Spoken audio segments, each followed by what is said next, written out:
उदालगुरि डिस्ट्रिक्टनि सिङाव थानाय आमजुलि उत्तर नलबारि होननाय गामिनि एबा मण्डलिनि रायजोनि खामानि।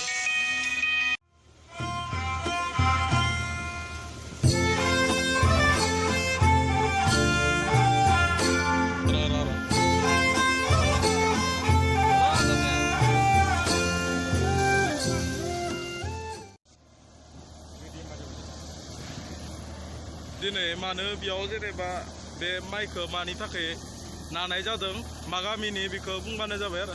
बे दिनै जिथु माइ मारा होदों बेयो जोंनि उत्तर नलबारि गामिनि आरो बे मण्डलि हिसाबै जोंहा मोनसे सम्पति दङ।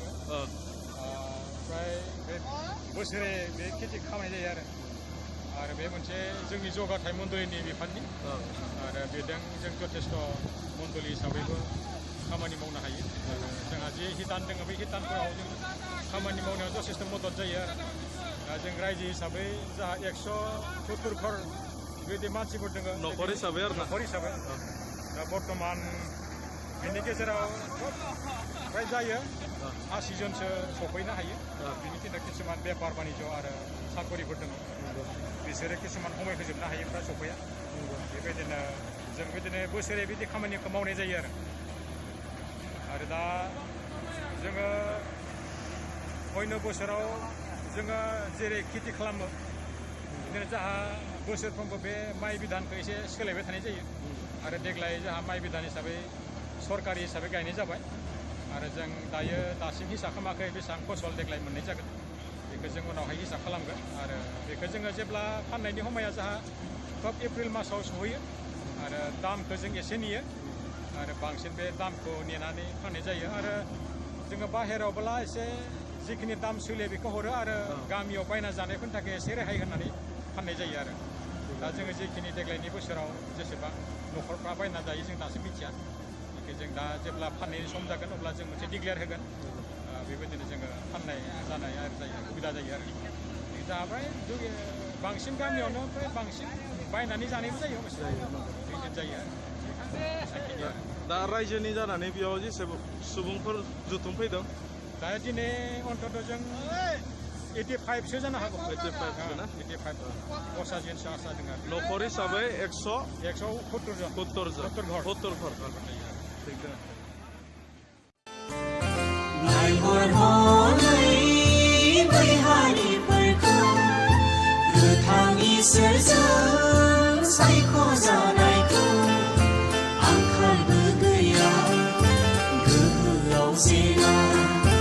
इसोरखौ बावा गियानाव जेना उदखारि गोसोखौ जों गारनांगोन गोजों गोथार थांखिजों आवगायलांनांगोन एना एनि साननायखौ ज्राब गारनांगोन सैथो गोथां इसोरखौ सिबिरोंनांगोन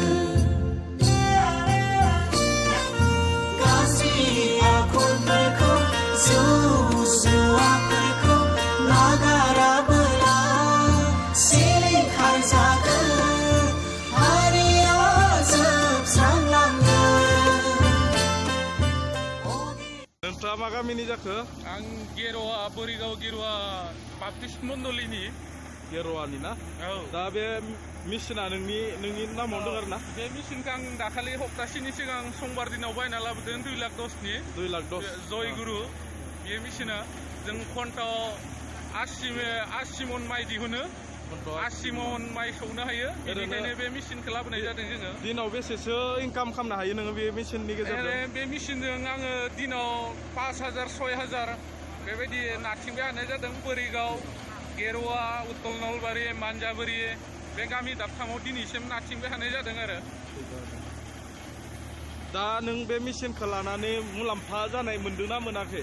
जोंनि बर' हारिखौ जोङो सहाय खालामनाय हिसाबै जथेस्थ' मुलाम्फा मोनदों।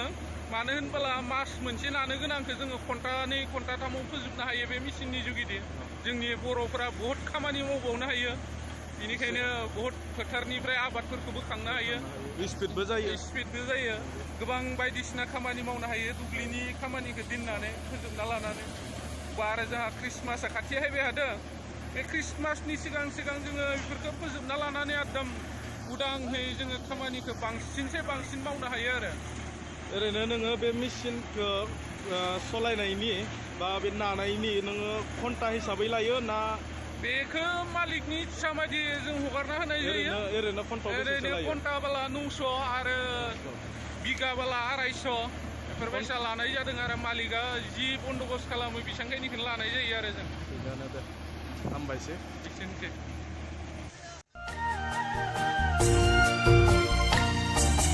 बिसिनि गोजा